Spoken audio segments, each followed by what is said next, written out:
Women, have you heard this? You should do a cold plunge. You should fast. You should lift heavy. You should do a sauna. You should do any of these things.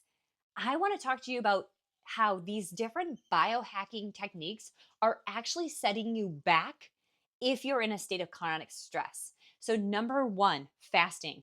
Fasting puts our body, especially in the morning time when we're ready to actually break the fast and actually when our body is the most insulin sensitive, this is a time that your body is a fat burning machine. So if you have been fasting and pushing off your morning breakfast, then what you probably have seen is over the last couple of years while you've been doing that, you've also been slowly adding on the weight. Cuz for most of my clients, what I see is they push out that eating window, they stay really disciplined, and then they have low energy, and then their end meals get pushed out later and later. So they end up eating more food in the evenings than when they should have been eating majority food, which is in the morning.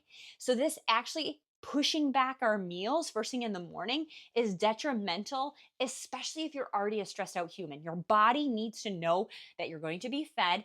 And this is the time you have all day to burn it off when you eat first thing in the morning.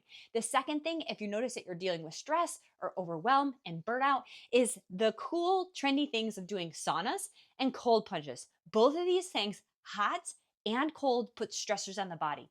And women, we're extremely sensitive to stress. Guys, they have higher testosterone levels. They have the ability to actually deal with stress more often and not have it cause burnout. Women, we're a little bit more sensitive, especially during different parts of your menstrual cycle. If you want to learn about that, then check over here in this different video. So, we're not going to use cold plunges and hot saunas to overwhelm our body and stress our body when we're already feeling stressed out. So, knock those off of your list. And the fourth one is lifting heavy and high intensity interval training.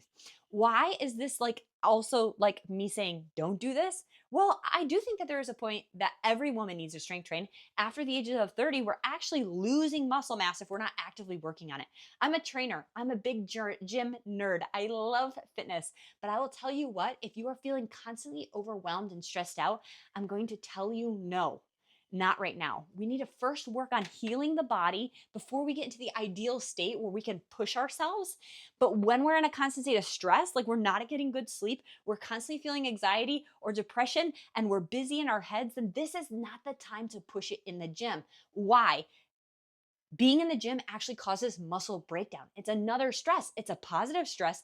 But when you're already in a constant state of stress, the last thing I want to do is put more of that on you. Instead, what I recommend is actually slowing down, allowing your nervous system to change, shifting into the rest and digest, and allowing this to sink into your body so your body knows that it's safe.